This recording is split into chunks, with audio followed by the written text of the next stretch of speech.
اس کو مینیپولیٹ کریں, آپ سینیورٹی کو مینیپولیٹ کریں. کوئی بھی میرے خیال سے اس کو اس طرح استعمال کرنے کی اجازت تو نہیں دے گا. ماضی میں بھی جو اس کی مثالیں ملتی ہیں, کہیں پہ بھی اس کو اس لیے استعمال نہیں کیا گیا کہ آپ کسی عدلیہ کی سینیورٹی کو تبدیل کرنے کے لیے, اس کو مینیپولیٹ کرنے کے لیے یہ کریں. جب بھی ہم نے دیکھا پہلے استعمال ہوا, جب پی سی او کے ججز کے حوالے سے ہوا, اس کو بھی سپریم کورٹ نے کالعدم قرار دے دیا. 18ویں ترمیم کے بعد جب اسلام آباد ہائی کورٹ وجود میں آئی, تب لاہور ہائی کورٹ سے ایک جج کو جو ہے ٹرانسفر کر کے یہاں پہ اسلام آباد میں جو ہے چیف جسٹس بنایا گیا, لیکن وہ سینیورٹی کو مینیپولیٹ کرنے کے لیے نہیں کیا گیا تھا. تو اس مرتبہ عزائم بالکل مختلف ہے. اور دوسرا یہ آرگیومنٹ جو دیا جاتا ہے کہ آئین میں کوئی چیز ہے تو اس کا استعمال ہو سکتا ہے, تو ہمارے آئین میں 58(2) بھی تھا, جس کا جب استعمال ہوا تو عدلیہ نے بھی اس کو اسٹرائک ڈاؤن کیا. تمام سرکلز میں, پولیٹیکل سرکلز یا جو ہمارا اکیڈیمیا ہے, اس پہ تنقید کرتا رہا. ابھی ریسنٹ پاس کی اگر آپ مثال دے لیں, جب ہم ثاقب نثار پہ, جسٹس عمر عطا بندیال پہ تنقید کرتے تھے کہ وہ اپنا ہم خیال بینچ بناتے ہیں اور اس کے تحت جتنے فیصلے آ رہے ہیں وہ ایک پارٹی کو فیور کرتے ہیں, دوسری پارٹی کے خلاف جاتے ہیں, وہ بھی آئین و قانون کے مطابق تھا, لیکن اس پہ بھی تنقید ہوتی تھی کیونکہ وہاں پہ ہمیں ان کی نیت ٹھیک نہیں نظر آتی تھی. اور اسی لیے کہا جاتا تھا کہ ہم خیال بینچز جو ہے وہ ایک مقصد کے لیے بنائے جا رہے ہیں جس میں بدنیتی ہمیں نظر آتی تھی. اور یہ حکومت جو اس وقت بیٹھی ہوئی ہے وہ بھی تنقید کرتے تھے, بلکہ وہ تو جلسوں میں اس پہ بات کرتے تھے. دوسرا جو ابھی آپ نے جسٹس یحییٰ آفریدی صاحب کا ذکر کیا, میں معذرت کے ساتھ ان کی اس بات سے اتفاق نہیں کرتا, کیونکہ ایک تو یہ ایگزیکٹلی وہی دلیل ہے جو حکومت کے لوگ دے رہے ہیں کہ کیونکہ اسلام آباد ہائی کورٹ جو ہے وہ ایک وفاقی ادارہ ہے تو اس میں تمام صوبوں کی جو ہے نمائندگی ہونی چاہیے. میں اس سے بالکل متفق نہیں ہوں. ایک تو آلریڈی صوبوں کی نمائندگی ہے, آپ کے یہاں خیبر پختونخوا کے جج بھی ہیں اسلام آباد ہائی کورٹ میں, سندھ کے بھی ہیں, بلوچستان کے بھی ہیں. اور اگر آپ نے مزید ججز لانے تھے جو کہ آپ کو لگتا ہے کہ دوسرے صوبوں سے ہونے چاہیے, تو پھر آپ آرٹیکل 175 کے تحت فریش اپوائنٹمنٹس کر سکتے تھے, کیونکہ ابھی بھی 12 میں سے 10 پوزیشنز تھی, 2 ویکنٹ تھی. تو آپ نئے ججز ہائر کرتے, نئے ججز اپوائنٹ کرتے, اور ابھی ریسنٹ پاس میں بھی آپ نے کیا نا 2 ججز اپوائنٹ, ایک جسٹس اعظم کو اپوائنٹ کیا ہے, ایک اور دوسرے صاحب کو اپوائنٹ کیا ہے. تو آپ اسی طریقے سے ایک دوسرے 2 ججز کو اپوائنٹ کر سکتے تھے, وہ بلوچستان سے ہوتے, وہ خیبر پختونخوا سے ہوتے, وہ سندھ سے ہوتے, کہیں سے بھی ہو سکتے تھے. اور پھر اس وقت مسئلہ جو ہے نا, مسئلہ یہ کہ ان 2 ججز کا نہیں ہے جو لاہور ہائی کورٹ سے جج آئے, کیونکہ اب وہ سینئر موسٹ ہو گئے, آپ کے سینئر پیونر جج ہیں, اور جیسے انہی کے حوالے سے میں کہہ رہا ہوں, یا تو وہ چیف جسٹس بنیں گے یا وہ آئینی بینچ کے سربراہ بن سکتے ہیں. سوال وہاں پہ اٹھ رہا ہے. تو یہاں پہ جو اسلام آباد ہائی کورٹ میں پنجاب کے تو آپ کے کافی سارے ججز تھے, تو لاہور ہائی کورٹ سے یعنی کہ پنجاب سے کسی اور جج کو منتقل کرنے کی کیا مقصد تھی. تو جو حکومت کی یا جسٹس یحییٰ آفریدی صاحب کی اس پہ جو بات ہے, میں اس سے بالکل متفق نہیں ہوں کہ آپ نے اگر ایک وفاقی ادارہ ہے یا وفاق میں ادارہ ہے تو اس میں آپ تمام جو ہے نمائندگی ہونی چاہیے. جہاں تک ججز جو اسلام آباد ہائی کورٹ کے, وہ لکھ رہے ہیں کہ آرٹیکل 194 کے تحت ان کو نیا, جو بھی ججز ٹرانسفر ہو کے آتے ہیں ان کو نیا اوتھ دینا پڑے گا. میرے خیال سے اس پہ ریما شاید بہتر بتا سکے, کیونکہ لیگل فیڈرلٹی جتنا میں نے پڑھا ہے وہ اس پہ ڈیوائیڈڈ ہے. بالکل صحیح ہے. میں اس لیے چاہ رہی تھی یہ ہم سوال ذرا ریما کے پاس لے کے جائیں گے. جی میں اس میں ایڈ کر دوں. میں نے ابھی صلاح الدین صاحب کی کچھ ٹویٹس پڑھے جس میں انہوں نے لکھا ہوا تھا کہ جو پروونشل ہائی کورٹس ہوتے ہیں وہ ڈفرینٹ باڈیز ہوتی ہیں, اور جب کوئی جج ایک ہائی کورٹ کا حلف لیتا ہے تو ان کے حلف میں لکھا ہوتا ہے یور ہائی کورٹ, یعنی کہ وہ ایک مخصوص ہائی کورٹ کا حلف لے رہے ہیں. یہ میں ان کے ٹویٹ سے سمجھا ہوں. تو ان کے مطابق اور کئی لوگوں کے مطابق ہم اس کے اوپر قانونی طور پر وضاحت بھی لے لیتے ہیں. اچھا شہزاد, آپ نے 58(2) کا بڑا درست یہاں پر حوالہ دیا, لیکن انفارچونیٹلی یہ بتانا پڑتا ہے ابھی حال ہی میں ہم نے اسمبلی کے فلور پہ سنا کہ 58(2) بھی غلطی تھی اور زبردستی ایڈ کروایا گیا اس وقت مجبوریوں میں اور مصلحتوں میں. یا آئی تھنک پیپلز پارٹی کے کوئی رکن تھے جنہوں نے ہمیں اسمبلی کے فلور پہ کھڑے ہو کے بتایا تھا. اچھا جی, عمر صاحب یہ کہیے گا سر, یہ جو سچویشن اب ہے اس میں آپ کیا سمجھتے ہیں, کس کے موقف میں وزن ہے؟ کیا اس وقت جو حکومت کر رہی ہے وہ درست اقدام ہے, یا پھر ہمیں آگے جا کر تاریخ میں کبھی یہی سننے کو ملے گا جی ہم مجبور تھے, اس وقت یہ کرنا پڑا کسی کے کہنے پہ یا خود سے مصلحتوں کے تحت؟ اس کو اگر تو آپ قانونی لحاظ سے دیکھیں تو میں تو کوئی ایسا لیگل ایکسپرٹ نہیں ہوں, لیکن جو لیگل ایکسپرٹس کی باتیں سن رہے ہیں اس میں بھی ایک ڈیوائیڈڈ اوپینین ہے. مجھے ایسا لگتا ہے کہ جیسے یہ قانونی لحاظ سے کوئی غلط عمل نہیں ہے, لیکن جیسے ہوتا ہے نا ایک مکروہ عمل کہ جس کو اتنا پسند نہ کیا جائے, یہ اس طرح کا ہے کہ ٹرانسفرز ہوئیں, ایسی ٹرانسفرز کہ جن پر ایک تنازع کھڑا ہوا. اسی ہائی کورٹ میں پہلے بھی ٹرانسفرز ہوئیں, پہلے بھی آئے جسٹس سردار اسلم ادھر آئے, یا جسٹس بلال ادھر آئے, یا جو انور قاسی ہے ان کو, خیر وہ تو ایلیویٹ ہوئے تھے. تو یا جو اقبال حمید الرحمان ہے وہ ادھر آئے، لاہور ہائی کورٹ سے آئے، وہ جب آئے تھے تو اس ٹائم حالات ڈیفرنٹ تھے، اس ٹائم اسلام آباد ہائی کورٹ نئی بنی ہوئی تھی، تو اس ٹائم ان کی ضرورت تھی تو ٹرانسفر کیے گئے۔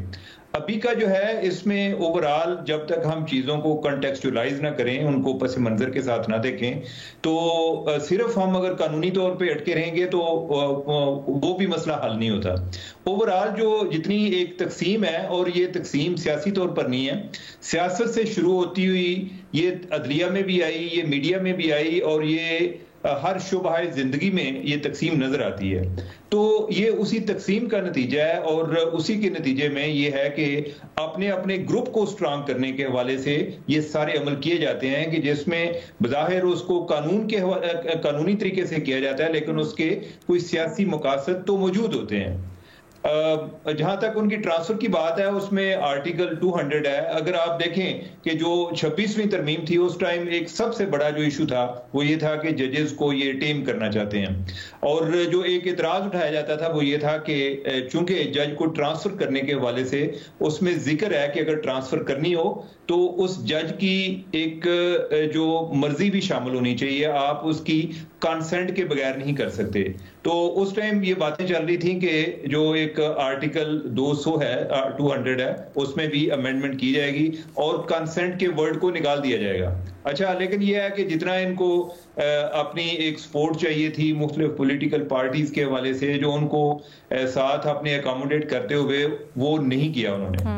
اب یہ ہے کہ انہوں نے دوسرا طریقہ کر لیا کہ چلیں اچھا، ہم جو ادھر ججز ہیں جن سے حکومت اپنے لیول پہ تھریٹ فیل کرتی ہے، تو انہوں نے کہا کہ چلیں وہ ادھر رہتے ہیں، ہم باقی جو ججز ہیں دوسری عدالتوں سے ہم لے آتے ہیں، یعنی کہ تاکہ یہ ان کا ایک انہوں نے ان اے سینس کے لا کو استعمال کرتے ہوئے اس کا ایک پولیٹیکل حل تلاش کرنے کی کوشش کی ہے۔ جو ہمارے یحییٰ افریدی صاحب نے بات کی، چیف جسٹس نے، یعنی کہ اگر اوورآل ایک مرکزیت کی بات کی جائے، یا جس تناظر میں انہوں نے بات کی کہ باقی صوبوں سے بھی آنے چاہیے، اس حد تک بات درست ہے، لیکن اگین پھر یہ ہے کہ کیا مقصد یہی تھا کہ صوبوں کو نمائندگی دینا مقصد تھا، یا کہ اپنے سیاسی مقاصد ہیں یعنی کہ جس کے حوالے سے وہ چاہ رہے ہیں؟ تو اگر اس تناظر میں دیکھا جائے تو آبویسلی یہ ایک پولیٹیکلی موٹیویٹڈ ڈیسیژن ہے، اور جو ایون اس ٹائم وکلاء کی بھی لڑائی چل رہی ہے، یا ایون ججز کی بھی چل رہی ہے، وہ زیادہ آئین کے حوالے سے کم، اور جو اپنے اپنے جو گروپس بنے ہوئے ہیں اور جو انہوں نے پوزیشنز لی ہوئی ہے، اس تناظر میں جو ایک کاز آف موٹیویشن ہے وہی ان کے معاملے میں بھی وہی ہے۔ تو لہٰذا یہ معاملہ صرف حکومت لیول پر نہیں ہے، حکومت بھی سیاست کر رہی ہے اور باقی جگہوں پر بھی سیاست ہی ہو رہی ہے۔ سر، اگر ایسا ہے تو کیا سمجھتے ہیں پوزیشن کس کی زیادہ اس وقت بہتر ہے؟ کیا اگر ایک طرف سے پالیٹکس ہو رہی ہیں تو پھر حکومت کی طرف سے بھی اس کا پولیٹیکلی جواب دینا یا منور کر کے چیزوں کو جواب دینا درست ہے؟ دیکھیں، اس لحاظ سے تو یہی ہے کہ اگر کوئی بندہ، اگر کوئی یہ کہتا ہے کہ میں نے جو بھی کیا ہے آپ کو پسند ہے یا نہیں، لیکن میں نے اس کو قانون کے دائرے میں رہتے ہوئے کیا، تو یہ تو ان کا ایک جواز بنتا ہے نا۔ ادروائز تو کوئی بھی ایسا ایکشن نہیں ہوتا کہ جس پہ سب لوگ مطمئن ہوتے ہیں، کئی لوگوں کو اعتراض ہوتا ہے، کوئی اس کو اپریشیٹ کر رہے ہوتے ہیں۔ دس از انٹرسٹنگ۔ ریما، آپ کی اس کے اوپر کیا رائے ہے؟ پہلے آپ جو بنیادی ہمارا سوال ہے اس کے اوپر اپنا سٹانس کلیئر کر دیں، پھر چھوٹے چھوٹے کچھ سوالات ہیں جو قانونی طور پر پوزیشن آپ سے کلیئر کرنا چاہیں گے۔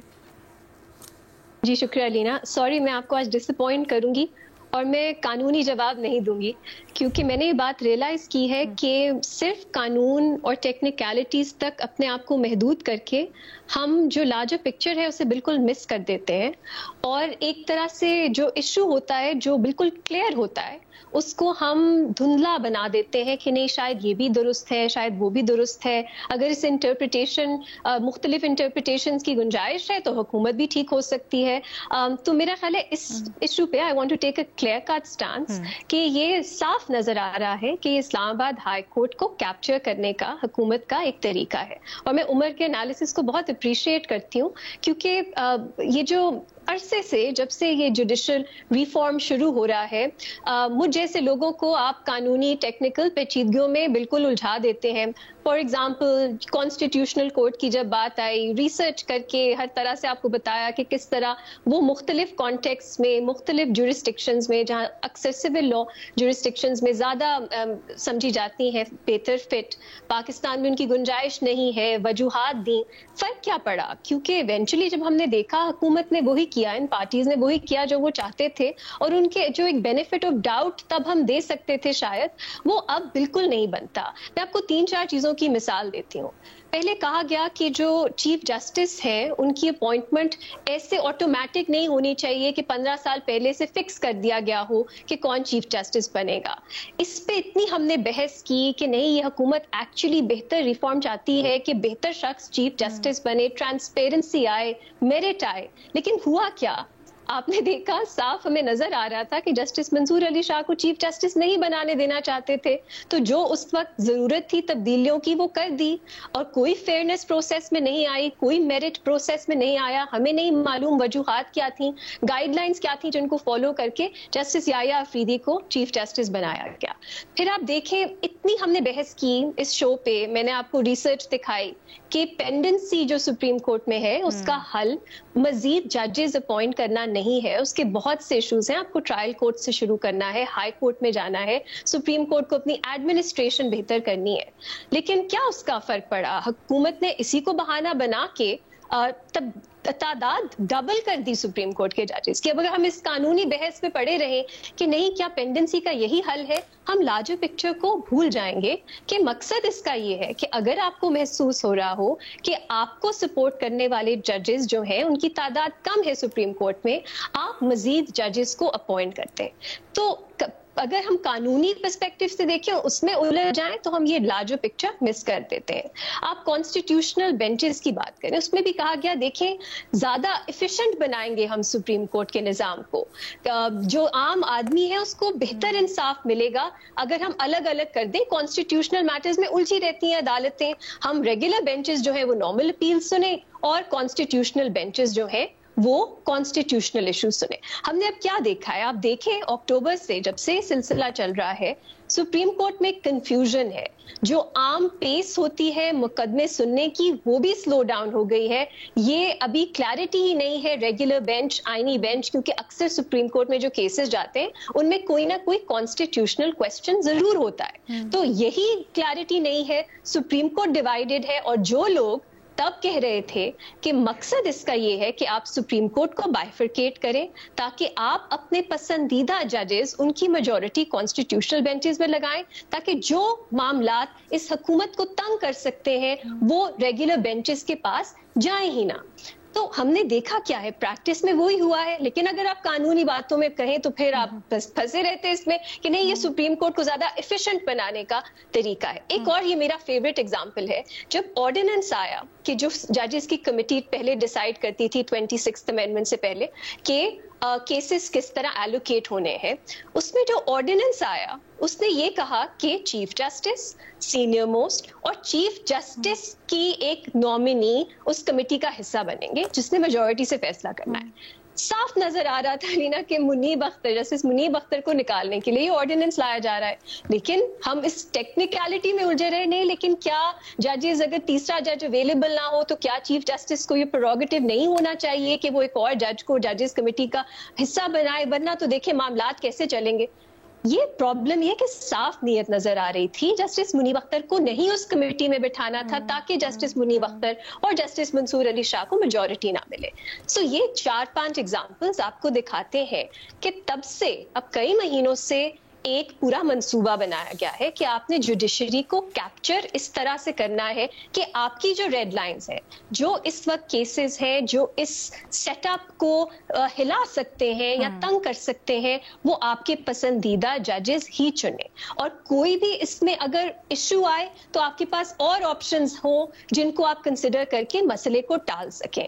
اوور آل یہی چل رہا ہے, اور بہتر ہے کہ ہم اس کو ایڈریس کریں ایز اپوز ٹو ٹیکنیکلٹیز کہ کیا اوتھ جو ہے آپ ایک جج چیف جسٹس کے سامنے لیتے ہیں یا دوسرے چیف جسٹس کے سامنے لیتے ہیں, کیونکہ پھر سے میں ریپیٹ کروں گی یہ ایک بہت بلیک اینڈ وائٹ معاملے کو پیچیدہ بنا دیتا ہے کہ اس میں انٹرپریٹیشنز کی ضرورت ہے. اور آئی ہیو ٹو سے جو سوشل میڈیا ہے اس حکومت اور اس سیٹ اپ کا, وہ زیادہ آنےسٹ ہے. وہ صاف کہتے ہیں دیکھیں عرصے سے جو کورٹس ہیں وہ ایک یوتھ بلیپ ٹینڈنسیز رکھتی ہیں, اور اب ان ججز کو پرج کرنا ہے, کلینز کرنا ہے, اور ایسے ججز لانے ہیں جو نیوٹرل ہوں. میں یہ کہوں گی ود ریسپیکٹ, یہ نیوٹرالٹی نہیں ہے. آپ کو وہ ججز چاہیے جو جو ٹیم ہو, جو اس سیٹ اپ کو تنگ نہ کرے. یہ نیوٹرالٹی نہیں ہوتی. یہ نہیں ہوتا کہ یہ ججز پولیٹیکل نہیں ہے. پالیٹکس جو ہے وہ آپ کمیشن کچھ کر کے بھی کر سکتے ہیں, اومیشن کچھ نہ کر کے بھی کر سکتے ہیں. اور یہاں پہ حکومت یہ چاہتی ہے کہ خاموشی رہے, ادھر ادھر دیکھیں لوگ, اور جو ایکچولی مشکل فیصلے ہیں, جو عدالتوں کو کچھ کرنے ہیں اس وقت لینا, ملٹری کورٹس کا معاملہ چل رہا ہے, پولیٹیکل پرزنرز کا معاملہ چل رہا ہے, اس میں عدالتیں کی ناٹ لک اوے. لیکن دیٹس دا پالیٹکس جو اب ہو رہی ہے کہ لک اوے. اینڈ میری نظر میں یہ بھی اتنی پرنیشس پالیٹکس ہے جو ہم نے پہلے ثاقب نثار صاحب, بندیال صاحب کے زمانے میں دیکھی. اچھا, یہ پالیٹکس والا تو آپ کا بالکل پوائنٹ صحیح ہے, لیکن ایک چیز ہے, یہ جو ابھی آپ بات کر رہی تھی نا کہ ہمیں بلیک اینڈ وائٹ پکچر دیکھنی چاہیے. قانون کی بات ذرا اگر ہم کرتے ہیں تو بڑا اس میں ابہام میں ڈال دیتی ہیں ہمیں, لیکن اگر ہم فیکٹس کی بات بھی کریں, قانون کی بات بھی کریں, تو اس میں بھی بڑا واضح ہے. لا اینڈ جسٹس کمیشن کی رپورٹ ہے 2023 میں جاری ہوئی ہے, جس کے مطابق اگر پینڈنسی والا ایشو یہ آپ اٹھا لیں تو صرف پالیٹکس نہیں, اپنی رپورٹ ان کی کہتی ہے کہ اسلام آباد ہائی کورٹ میں نہیں, لاہور ہائی کورٹ میں زیادہ ہیں پینڈنسی کیسز کی. 1,82,000 سم تھنگ کیسز ہیں, اور اسلام آباد ہائی کورٹ میں تو صرف 17,000 ہیں. تو حکومت کا یہ والا جواز بھی ختم ہو جاتا ہے اگر سٹارٹس کے اوپر صرف جائیں. لیکن ایک چھوٹی سی بریک لیتے ہیں, اس کا جو دوسرا اینگل ہے اس کو بھی ذرا کلیریفائی کرتے ہیں آفٹر اے بریک.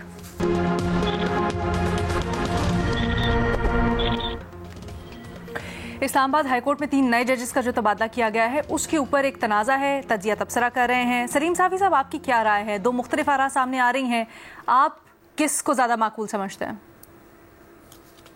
دیکھیے, بظاہر تو جو قانون نیا بنایا گیا ہے اس کی روح سے شاید حکومت کے پاس اختیار ہے کہ وہ باہر سے ججز لائیں اور ان کی ٹرانسفر کرائیں. لیکن جس طرح پہلے بھی پینلسٹ نے بات کی کہ اصل مقصد حکومت کا یہی نظر آتا ہے کہ وہ اسلام آباد ہائی کورٹ میں اپنی بالادستی قائم کرنا چاہتی ہے, اور اسلام آباد ہائی کورٹ سے جو ریزسٹنس اس کو مل رہی ہے اس کو کم کرنا چاہتی ہے. سر, آپ کو لگتا ہے کہ یہ اس مقصد پہ کامیاب ہو سکیں گے, یا جس طرح سے ابھی ہم نے دیکھا 5 ججز نے خط بھی لکھا پہلے ہی, اس کے بعد بھی آگے کچھ اشارے کیے جا رہے ہیں وکلا تحریک کے, اس سلسلے میں کچھ اور ہو سکتا ہے؟ اصل میں یہ جو اپنی مرضی کے فیصلے کرانے کا حرص ہوتا ہے, یا اقتدار میں آنے کے بعد سب اداروں کو قبضہ کرنے کی جو لالچ ہوتی ہے, یہ بعض اوقات تو کامیاب چلتی ہے اور اس کی وجہ سے حکومت کو فائدہ ہوتا ہے, لیکن بعض اوقات یہ گلے بھی پڑ جاتے ہیں. اب دیکھتے ہیں کہ یہ گلے پڑتا ہے یا کہ اس سے حکومت اپنا مقصد حاصل کر لیتی ہے. اچھا, چیمہ صاحب کی تھوڑی سی رائے مختلف تھی. چیمہ صاحب, کچھ کہنا چاہیں گے آپ اس کے اوپر کہ دونوں طرف سے اگر پالیٹکس ہو رہی ہے تو کیا جسٹیفائی کرتا ہے حکومت کو, جیسے ابھی ریما نے کہا کہ ہمیں بڑی کلیئر اپنی اس میں اپروچ رکھنی چاہیے؟ علینا, اصل میں اگر ہم چیزوں کو, جو میں نے پہلے بات کی نا کہ ان کا اگر پس منظر دیکھیں تو ایک سٹیج پہ لگتا ہے ایک پارٹی نے زیادتی کی, دوسری سٹیج پہ دوسری پارٹی نے زیادتی کی.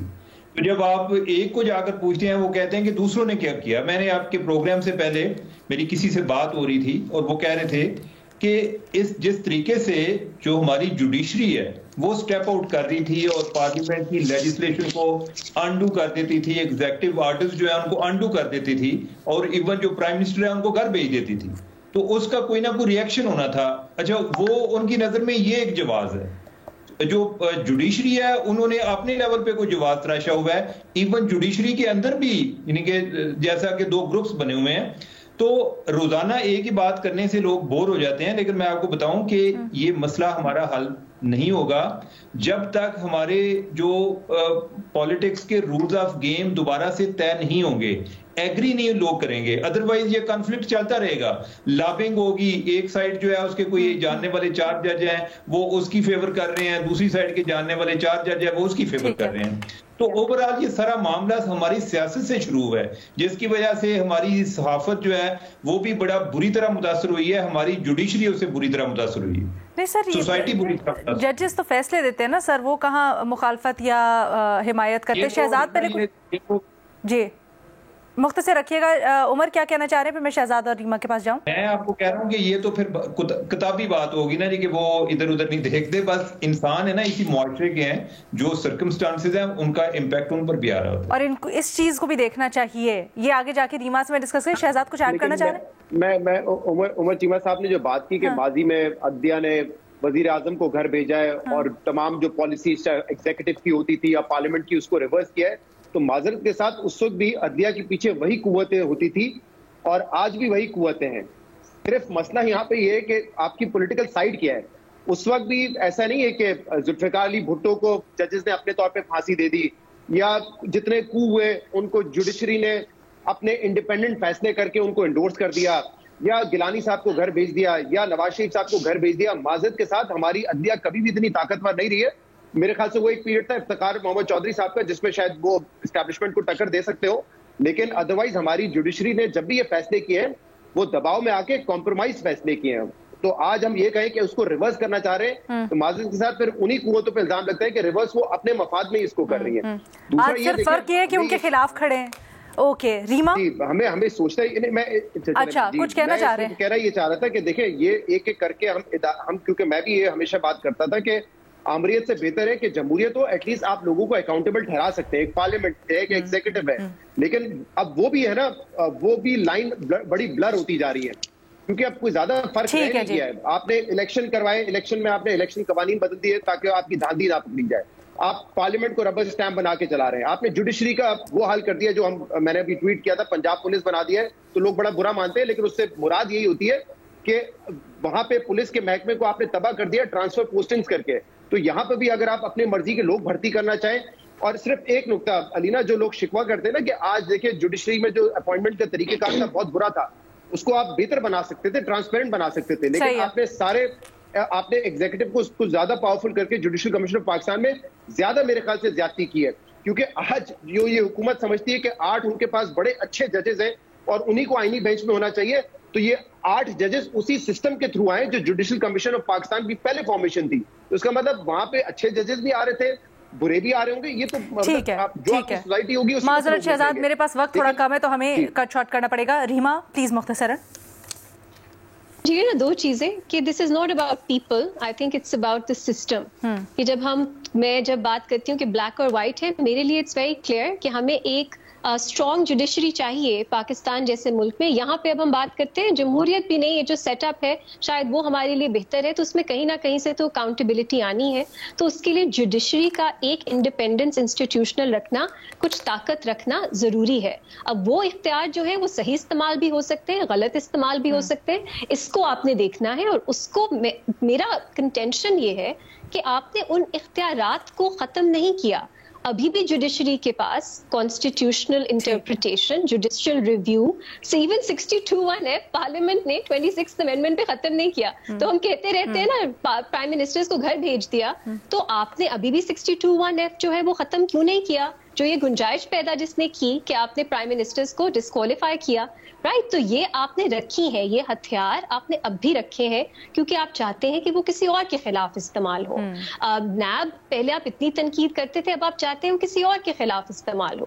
تو یہ کوئی ریفارمڈ جوڈیشری نہیں ہے, یہ سبجوگیٹڈ جوڈیشری ہے جس کے پاس اختیارات وہی ہے تاکہ وہ آپ اپنے پولیٹیکل اپوننٹس کے خلاف استعمال کریں جیسے پہلے وہ آپ کے خلاف استعمال ہوئے تھے. That's the problem. اور دوسری چیز انڈیویجولز میں نہیں لاسٹ ہونا چاہیے. It's about systems, it's about institutions. Parliament کس طرح کے قوانین پاس کر رہی ہے علینا, ایک سے ایک. آپ ایک قانون کو کہتے ہیں سیاہ قانون, وہ کہتے ہیں اب آپ دیکھو ہم اس سے بھی زیادہ سیاہ قانون پاس کرتے ہیں. اپنے آپ کے ساتھ کمپٹیشن ہے لیجسلیشن کا. تو لیکن کیا وڈ بی سے کہ پارلیمنٹ جو ہے آپ ختم کر دو اس کو, یا اس کو کسی اور کے ماتحت کر دو؟ نو. سیم ود دا جوڈیشری, بہت مسائل تھے لیکن آپ انہیں ختم نہیں کر سکتے. آپ میں ٹرانسپیرنسی لائیں, میرٹ لائیں, لیکن سسٹم کو تو بچائیں, ایک نظام کو تو کچھ تو اکاؤنٹیبلٹی رکھیں اس میں. ٹھیک ہے جی. معذرت کے ساتھ ہم چاہتے تھے کہ مزید بھی اس کے اوپر بات ہو, لیکن وہاں پاس پروگرام میں وقت ختم ہو گیا ہے اس سوال کے لیے. تو ایک چھوٹی سی بریک لیتے ہیں, بریک کے بعد واپس آتے ہیں اور پھر آپ کے سوال, آپ کے سوالات کے جواب جانتے ہیں. صافی صاحب, آپ کے لیے پہلا سوال بھیجا گیا ہے اور وہ یہ ہے کہ کیا P T I Khyber Pakhtunkhwa میں آج بھی اتنی ہی مقبول ہے جتنی 1 سال پہلے تھی, یا مقبولیت میں کچھ کمی آئی ہے؟ یہ تو میں نہیں کہہ سکتا کہ کچھ کمی آئی ہے یا نہیں آئی ہے، لیکن الیکشن کے وقت جو پاپولرٹی تھی میرے خیال میں اس میں کمی آ گئی ہے کسی حد تک، کیونکہ گورنمنٹ کی جو پرفارمنس ہے اگر اس کو بنیاد بنایا جائے تو پھر تو کمی آئی ہوگی، کیونکہ حکومت کی کارکردگی سے لوگ اتنے خوش نہیں ہیں۔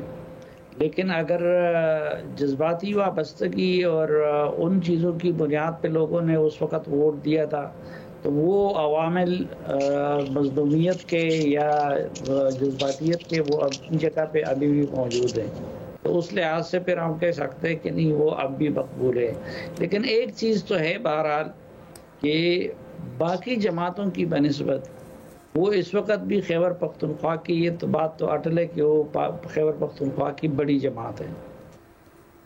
بہت شکریہ سلیم صافی صاحب جواب کے لیے۔ اگلا سوال ہے ریما عمر صاحبہ آپ سے، اور یہ پوچھا گیا ہے کہ how do you think Trump's decision of cutting funding will affect international human rights organisations and their work? جو صدر ٹرمپ کا فیصلہ ہے فنڈنگ محدود کرنے کا، اس کو بند کرنے کا، وہ بین الاقوامی انسانی حقوق کی تنظیموں کا جو کام ہے اس کو کس طرح سے متاثر کرے گا آپ کے خیال میں؟ It's a very good question. میرا خیال ہے بہت سا فوکس یو ایس ایڈ پہ ہو رہا ہے۔ میرے لیے سب سے پریشان کن چیز ہے جو یو این پہ، اقوام متحدہ پہ اثر پڑ رہا ہے، کیونکہ یو ایس میرے خیال ہے 20% کے قریب کنٹریبیوٹ کرتا تھا یو این کے جو مختلف ادارے ہیں، انسٹیٹیوشنز ہیں، ان کی فنڈنگ میں، وہ بھی فروزن ہے کافی حد تک۔ اس کے علاوہ اس انٹینشن یہ نظر آ رہی ہے کہ وہ پل آؤٹ کر جائیں گے، ورلڈ ہیلتھ آرگنائزیشن سے آلریڈی کر دیا ہے، یونیسکو سے، U N Human Rights Council سے، اور مزید اس طرح کی اداروں سے پل آؤٹ کر جائیں گے۔ تو اوور آل جو ایک ہیومن رائٹس پروٹیکشن کا ایک نظام تھا جو سیکنڈ ورلڈ وار آنورڈز چل رہا تھا، میرا خیال ہے اس کو بہت جھٹکا لگے گا۔ So this is why it's not just about international human rights organizations. The UN کا اپنا جو ایک اتھارٹی ہے، اس کی اپنی فنڈنگ ہے، اس کی کیپیسٹی ہے، اس پہ بہت فرق پڑے گا۔ بٹ آلسو ریما، ہم نے دیکھا کہ امریکہ کا کردار ان آرگنائزیشنز میں، خاص کر اگر یو این کو لے لیں تو بڑا نیگیٹو بھی رہا ہے۔ کیا آپ سمجھتی ہیں کہ اس کیپیسٹی میں بھی برا فرق ہی پڑے گا، یا جو اختیارات محدود ہو کے یا فنڈنگ محدود ہو کے نیگیٹولی امپیکٹ کرے، یا کہیں نہ کہیں کوئی رے آف ہوپ ہے؟ فی الحال تو رے آف ہوپ نظر نہیں آتی، لیکن آف کورس جہاں پہ ایڈورسٹی آتی ہے، چیلنجز آتے ہیں، شاید اور کوئی طریقہ کار ہے جو اپنایا جائے کہ آپ ان اداروں کو جو by and large at least میری نظر میں امپورٹنٹ کام کر رہے ہیں، غزہ کے معاملے میں بھی آپ اگر یو این کے اداروں کو دیکھیں، سیکورٹی کاؤنسل اسائڈ، ان کے جو ہیومن رائٹس انسٹیٹیوشنز ہیں، جو ان کی اسپیشل ریپورٹور ہے، ان کی ریسرچ، ان کا کام جو ہے پوری دنیا میں سراہا گیا ہے، وہ جو پوزیشنز انہوں نے لی ہیں۔ سو ہم کچھ چیزیں جو بہت اوورٹلی پولیٹیکل ہیں، بٹ بائی اینڈ لارج میرا خیال ہے یو این کا اچھا کام ہے۔ اور علینا 20% فنڈنگ جو ہے وہ بہت زیادہ ہوتی ہے، تو اس کو مزید اور پلیٹ فارم سے فل کرنا مشکل ہوگا، بٹ آئی ہوپ ہو۔ لیکن اوور آل اگر آپ گلوبل پالیٹکس کو دیکھیں تو ایک جو لبرل آرڈر تھا جو post second world war set up ہوا، آئی تھنک اس کو بہت زیادہ دھچکا لگ رہا ہے۔ وہ سروائیو کرتا ہے، نہیں کرتا، کس شکل میں کرتا ہے، یا کہیں اس پہ بھی اب سوالات ہیں، وہ کھڑے ہو گئے ہیں۔ ٹھیک ہے، ایک سوال اور جو ذہن میں تھا، جو ہم ابھی سوال ایڈریس کر رہے تھے پروگرام کے دوران، جو مخالفین ہیں، جو اقدام اٹھایا گیا اسلام آباد ہائی کورٹ میں تبادلوں کے سلسلے میں، ان کے پاس آپشنز کیا ہیں؟ کیا بس اب ویٹ اینڈ واچ یا کوئی تحریک والی پالیسی ہی ہوگی، یا پھر کسی طرح سے اس کو چیلنج کیا جا سکتا ہے، یا اس اقدام کے خلاف کوئی اور ایکشن لیا جا سکتا ہے کسی فورم پر؟ آپ چیلنج کہاں کریں گے؟ میں نے پہلے بھی کہا بہت میکیویلین سوچ ہے جنہوں نے یہ ساری تبدیلیاں ڈیزائن کی ہیں، کیونکہ ایک آپشنز بند ہی ہوتی رہتی ہیں آپ کے پاس، کوئی ایسا رے آف ہوپ مجھے اب نظر نہیں آتا۔ ہاؤیور میں پھر بھی کہوں گی ریزسٹنس ضروری ہے، ریکارڈ کا حصہ بننا چاہیے کہ ریزسٹ کیا کچھ ججز نے۔ سیم ود صحافی، جو بھی آپ کی، تو پھر یہ ایسا ہی ہے کہ تاریخ اب دیکھے گی یا تاریخ اس کا فیصلہ کرے گی؟ نہیں، بٹ آلسو میرا خیال ہے یہ پرماننٹ چیزیں نہیں ہوتی، کہیں نہ کہیں فشرز بنتے ہیں، اپرچونٹیز، یو نیور نو کب اپرچونٹی اسٹرائک کرے، اور سب کی نا ایک گنجائش ہوتی ہے، ایک لمٹ ہوتی ہے۔ اگر آپ اسٹریچ کرتے رہیں گے آپ کو اس سسٹم کے تحت بھی، جو آپ ججز اس نظام کو بہت پسند ہے، وہ بھی شاید ان کے لیے بھی بہت زیادہ ہو جائے, it will be too much for them, اور وہاں پہ بھی ہم تبدیلیاں دیکھیں. سو آئی تھنک نتھنگ از اتنا ڈوم اینڈ نہیں ہوتا, کہیں نہ کہیں اپرچونٹی نکل جاتی ہے پاکستان جیسے ملک میں. چلیں ٹھیک ہے, تھینک یو سو مچ ریما عمر صاحبہ. اگلا سوال بھیجا گیا ہے شہزاد اقبال صاحب آپ کے لیے. آپ سے پوچھا گیا ہے کہ اپوزیشن نے ملک میں اثر نو انتخابات کا مطالبہ کیا ہے, کیا اپوزیشن حکومت کو انتخابات پر مجبور کر لے گی؟ علینا, کل میرے خیال سے ایک بڑا بریک تھرو ہوا ہے. اپوزیشن اتحاد بنانے کی کوششیں تو کافی عرصے سے ہو رہی تھی, لیکن فضل الرحمان صاحب نہیں مان رہے تھے فار obvious reasons, کیونکہ پی ٹی آئی کے پولیٹیکل اوپوننٹ ہیں خیبر پختونخوا میں, تو سیاسی طور پہ ان کا بنتا بھی نہیں تھا اتنا آسان پی ٹی آئی کے ساتھ جانا. لیکن کل یہ تمام جماعتیں جب اکٹھے ہوئی ہیں تو انہوں نے اس بات پہ اتفاق کیا ہے کہ حکومت سے اب ہم ڈیمانڈ کریں گے کہ نئے الیکشنز کی طرف جائیں. لیکن مجھے نہیں لگتا کہ اتنا آسان ہوگا. ابھی خیر کوئی پلان تو نہیں آیا, لیکن اگر ریسنٹ جو ایک تحریک چلی تھی پی ڈی ایم کی ہے, وہ بھی آپ دیکھیں سال ڈیڑھ سال انہوں نے مسلسل جلسے کیے, تو اس طرح کا اگر کوئی پلان ہوتا ہے تو اس سے حکومت پہ دباؤ تو پڑے گا. لیکن پھر بھی اس وقت پاکستان تحریک انصاف کی تھن میجورٹی تھی جو کہ ووٹ آف نو کانفیڈنس سے ختم ہو گئی. یہاں پہ یہ ہونا مشکل لگتا ہے کیونکہ اس وقت اوبیسلی حکومت اداروں کے ساتھ ایک پیج پر بھی ہے, اور جو ان کی بہت ہی تھن مائنورٹی تھی اس کو اب آلموسٹ 2/3 میجورٹی میں یہ کنورٹ کر چکے ہیں. تو یہ ووٹ آف نو کانفیڈنس تو نہیں ہو سکتا. لیکن کیا فریش نئے الیکشنز کی طرف پش کیا جا سکتا ہے؟ میرے خیال سے وہ بھی اتنا آسان نہیں ہوگا. اگر یہ تحریک شروع ہوتی ہے, مسلسل جلسے جلوس سڑکوں پہ نکلنا, اور بکلا کی ایک بڑی تعداد ان کو جوائن کرتی ہے, تو شاید پھر یہ اپنا آبجیکٹو حاصل کرنے میں کامیاب ہوں گے, ورنہ ابھی یہ کہنا قبل از وقت ہوگا. شہزاد, مولانا صاحب اس سسٹم کو چلتے رہنا چاہیے کی سوچ سے اب نئے الیکشنز کا مطالبہ تک بڑا میجر شفٹ ہے, اس کی وجہ کیا سمجھ رہے ہیں آپ, کوئی خاص فیکٹرز؟ جی, میں نے اسی لیے کہا کہ کیا پروگرام ہے, پلان کیا ہے, کیا فضل الرحمان صاحب اپنی اسٹریٹ پاور کا استعمال کریں گے, کیا جلسوں میں شریک ہوں گے؟ شفٹ کیوں آیا ہے؟ کیونکہ فضل الرحمان صاحب پہلے دن سے شفٹ نہیں ہے, پہلے دن سے وہ یہ کہہ رہے ہیں کہ الیکشن دھاندلی زدہ ہے, ہمیں نئے الیکشن میں جانا چاہیے. لیکن دوسری سانس میں وہ یہ بھی کہتے ہیں کہ اب سسٹم کیونکہ ان پلیس آ گیا ہے تو ہم نے اس کو سپورٹ بھی کر لیا ہے. بہرحال 26ویں ترمیم کے بعد تھوڑے ڈس اپوائنٹڈ تھے وہ کہ جو مدرسہ ریفارم بل پہ ان کو پرومسز کیے گئے تھے وہ پورے نہیں ہو رہے تھے, لیکن بعد میں وہ بھی حکومت نے آلموسٹ کر دیا ہے. تو اس لیے یہ دیکھنا ہوگا کہ فضل الرحمان صاحب پی ٹی آئی کے ساتھ خاص طور پہ, کیونکہ یہ دو بڑی جماعتیں اس الائنس میں, ان کے ساتھ کس حد تک آگے جانا چاہتے ہیں. کیا سڑکوں پہ نکلنے کے لیے تیار ہو جائیں گے, کیا ساتھ مل کے جلسے جلوس کریں گے, اس پہ میرے خیال سے ڈیپینڈ کرے گا کہ تحریک آگے سے بڑھتی ہے. ٹھیک ہے, تھینک یو سو مچ شہزاد. اگلا سوال بھیجا گیا ہے عمر چیمہ صاحب آپ کے لیے. چیمہ صاحب, آپ سے پوچھا جا رہا ہے کہ کیا آپ کو لگتا ہے کہ پیکا آن لائن قانون فیک نیوز اور نفرت انگیز تقاریر کو کم کرے گا؟ مجھے تو نہیں لگتا, اور اس کی وجہ ایکسکیوز می مجھے نہیں لگتا, اور اس کی وجہ یہ قانونی ہے جو کہ یہ لے کر آئے ہیں, اور جس انداز میں اس کو کہ بڑا اس میں ابہام رکھا گیا, اس میں گرے ایریا زیادہ رکھے گئے ہیں. گورنمنٹ ایک بات نہیں سمجھتی, اور وہ یہ ہے کہ پاور کا جتنا بھی آپ استعمال کرتے ہیں نا, وہ آہستہ آہستہ اس کا اثر کم ہوتا جاتا ہے. اس کا بڑا سلیکٹیو استعمال ہونا چاہیے, اور یہ آخری استعمال ہونا چاہیے. ہماری حکومت جو ہے اس سے ہی آغاز کرتی ہے, اور جس طرح سے انہوں نے لا بنایا اس میں تو یہی ہے کہ ان کو لگتا ہے کہ اپنی طاقت پر بہت زیادہ زوم ہے, اور یہ سمجھتے ہیں کہ ہم کسی کو جب جی چاہے اٹھا کے اندر کر دیں گے اور اس کے بعد وہ توبہ کر لے گا.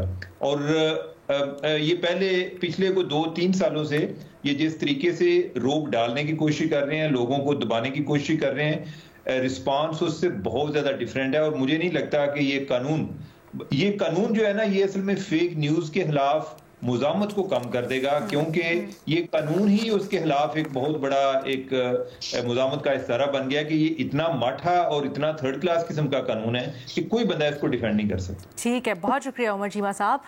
اور ہمارے پاس ڈسکشن کے لیے پوائنٹس تو بہت زیادہ تھے, سوال بھی بہت زیادہ تھے, لیکن انفارچونیٹلی پروگرام میں آج وقت اتنا ہی تھا, تو آج کے لیے اجازت دیجیے. اللہ حافظ.